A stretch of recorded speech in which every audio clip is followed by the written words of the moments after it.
Shams, how we doing? Adam, Megan, Christian, appreciate you guys having me on. Of course. So we're very interested about a lot of what's gone down throughout the league, and I want to get to the trade deadline and what went down and what didn't go down, specifically with the Celtics. But I do want to start with your view on the Celtics and how they stack up with the rest of the league. It seems to me that there's a large gap, certainly between Boston and the rest of the Eastern Conference. I'd argue there's a gap between the Celtics and the rest of the league. How do you feel about how they stack up with the rest of the NBA?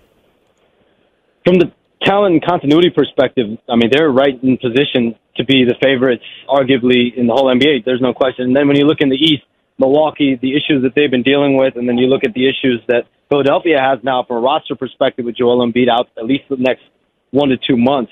There's no doubt. I mean, you're going to look at the Eastern Conference and say they are the favorites in the East. But again, this is a team that's been playoff tested for the last several years. They're championship robust at this point in Boston. I don't think there's a question about that. And all the pressure, all the expectations will be there for them come playoff time. And it's going to be a summer of decisions as well. You have Drew Holiday as a free agent, potentially, and then Derek White as a free agent as well. So they'll have to deal with that in the summer. But I think the Celtics, their roster, when you think about 6-7 man deep, I mean, probably one of the more talented first six players that you can come up with. So this is a top-heavy group that come playoff time, when shortened rotations happen, the Celtics team will be right there. And I think getting Xavier Tillman at the deadline was a solid insurance pickup for Brad Stevens and the Celtics. So you say championship or bust, and we've seen the other side of that with teams like OKC, teams like the Clippers, who were very, very talented, but never ultimately made it to a championship. Or winning a championship. When you say that it could go the other way, what do you think that would look like for the Celtics in your experience covering all these different teams? What would we expect if they don't get the championship this year?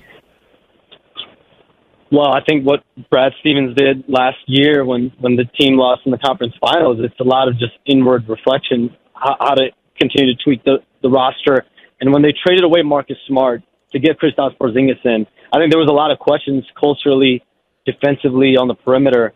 But then a lot of those got answered when you bring in a guy like Drew Holiday, who's been a champion in Milwaukee, part of all defensive teams. We know about his abilities on both ends of the floor. So they really got a great gift in that Damian Lillard trade. It helped them out significantly by getting Drew Holiday so late in the offseason before training camp. So I think it would be you have to always look inward, but from a roster component, you want to keep Jaylen Brown, Jason Tatum together. You want to keep the continuity that they've had. But this team, what they did last year, bringing in Kristaps Porzingis, getting Drew Holiday, they've been primed, they've been prepped, they've been ready, they've been playing for this second half and this playoff run that's going to be upon them in a couple months. Shams, you were obviously very busy this week. It was a busy trade deadline. Would you say it was a good trade deadline? You know, I've been asked that a lot. I think there were not any landmark players. When you think about the last two trade deadlines, you had James Harden, Ben Simmons traded a couple of years ago. You had Kevin Durant, Kyrie Irving traded last year. So this year, there were a lot of needs being filled around the league. When you think about New York, what they did getting Bojan Bogdanovic, Alec Burks, I think for them this year and moving forward, they have talent, they have some depth. They have flexibility. They have their 8 first-round draft picks they can trade in the summer. They're going to be a factor for a potential star down the line. There's no question about that. But then you look at Philadelphia with Joel Embiid out the next 1 to 2 months, bring in Buddy Hield as a scorer, as a shooter. That helped them out, I think, tremendously. Oklahoma City, youngest team in the league, one of the youngest teams in the league, one of the best teams in the league record-wise, has one of the MVP leaders in Shai Gilgeous-Alexander. And getting Gordon Hayward in, I think that was a big get. Obviously, you guys are very familiar with him. I think that was a big-time pickup for them in terms of having that flexibility coming off the bench. And in that move, guys, they also opened up $30 million in cap space for the summer. That's kind of gone a little under the radar. So I think the Thunder try to position themselves now and in the future with that trade for him. We're talking to Shams Charania. He's the senior lead NBA insider for The Athletic and Stadium. A lot of people are confused about how to feel about Joe Mazzulla here in Boston. Like, some days I feel good about him. Other days I feel like he's a poor fit. How does the league view Joe Mazzulla and his fit with this Celtics group, and his readiness to bring a championship to an NBA team? Well, you never know until you know, right? But I think clearly Brad Stevens has a great deal of respect for him, admiration for him around the league. He's been known as someone that has obviously paid the dues and has been working and grinding at it for several years now. So I haven't heard much else besides the hard workingness and all that. But at the end of the day, when you have a championship quality team, you're always going to be judged off production, always going to be judged off how far and how deep you advance. And I think those are still unanswered questions that the Celtics team has and them as a whole have until they get through and until they break through as an entire organization. Do you see Jason Tatum as a top 5 player? He's been, and I know there's Joel Embiid's injury now, but there have been a couple weeks here and there where he's 6th on the Kia NBA ladder for MVP. I definitely think you can make the case that he should be one of the MVP candidates this year. I mean, when you think about the best record in the East, they're a team that obviously is going to be one of the front runners to potentially win a championship. But I think when you look around, you have Shai Gilgeous-Alexander. I think MVP-wise, you have to look at Nikola Jokic. You have to look at, can Kawhi Leonard, because of the Clippers' success, can he get in there? But I think Jason Tatum, I mean, he's the year in and year out MVP candidate for sure. So you think those guys are better than Jason Tatum? I just said they're candidates for MVP along with him. But listen, I think it's hard for me to give rankings. These things at any given moment. I mean, he's capable to be the best player, in the league at any given moment. And I think that's what makes, the parity around the league. There's, I think probably 10 players that have 12 players in the league right now that have the ability to be the best player in the league on any given night. Shams, you're a young guy. You a slam dunk contest guy? Like, is that something you grew up with, something you care about?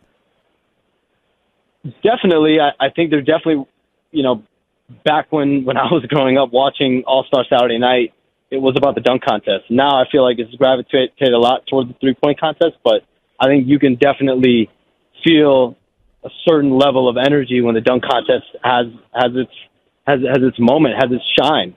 Zach LaVine, Aaron Gordon, several years ago, I think, put on a show. Mac McClung, I think, did a great job last year. I mean, he had 50s on every dunk, didn't miss any dunks. So that's obviously going to be Jaylen Brown's major competition. Well, that's my next question. Jaylen Brown, an all-star getting back into it. I mean, what do you think that could do for the contest if he does have a good show? If he goes out there and sucks, then it's not going to matter. But if he goes out there and it's a real big show, could that bring the contest back, do you think? I do think you have a successful dunk contest, possibly win it, for sure could have an impact on future stars and how they might view it and how they might view Jaylen moving forward. But Lou Williams, who's on the Run It Back show with me, he said it best: bringing back star power, being a guy that's willing to put yourself out there, that's so important. And Jaylen Brown is a guy that obviously is very confident in himself. He's already accomplished a lot in the league when you think about All-NBA, All-Stars, has been to the finals, has been to conference finals. I think winning a championship for sure is on his list, and this is something that he's obviously doing and wanting to be a trailblazer of sorts. We haven't seen an All-Star since 2017 participating in the dunk contest. Shams, what happens if the Celtics don't win? You said, they're ready, they're poised to do it. I do feel there's a gap. If they don't win, what could we be looking at for, changes here in Boston? And again, I hone in on the coach. I wonder what his security would be and what they would do. I think you always have to look inward if you're the Celtics, for sure. They did last year, and I think it's clear. I mean, if you don't get to your goals and what you aspire for, have to look inward. And we saw Brad Stevens do that last year, making a trade for trading out Marcus Smart, getting in Kristaps Porzingis. So this summer they're going to have decisions to make. Players will have decisions to make. Drew Holiday has a player option. He's extension eligible the second half of the NBA season. You have Derek White's free agency obviously as well. So they're going to have to make roster decisions either way this goes. Shams, do you ever steal sources from Woj? Do you ever get anyone to change allegiances and then you text them and you're like, he or she is mine now? I think everyone I speak to, I think is mine. So you never know. That's how your mentality should be. So you don't lose any to him. You don't have one who got away. I always treat every individual I speak to the same way. I would. I don't. That's not. That. I mean, just in life, I think you always try to treat everyone the same way and try not to have any preconceived notions. So you report on everybody, obviously. So where did the like you started really blowing up in like 2016, 2017, right? Like the Isaiah Thomas, Kyrie Irving years here with the Celtics. So where would you sort of put them when it comes to reporting on the NBA? Where do the Celtics kind of rank on like the drama scale, the narrative scale? We're really close to it, so we assume that everything the Celtics do is a big deal. But where do you, as a national guy, sort of see them over the years? Well, they're obviously one of the bigger market teams. They're obviously one of the bigger name teams, especially when you have guys like Jason Tatum and Jaylen Brown on the team. Before that, you had, like you said, the guys like IT, Kyrie Irving, Gordon Hayward when they had him. So they've always been a market that's been able to attract players, attract star players, have max players. So I think that alone will bring a level of eyeball scrutiny, attention, praise. Every end of the spectrum. Have you ever been more terrified than when Kay Adams grabbed your phone?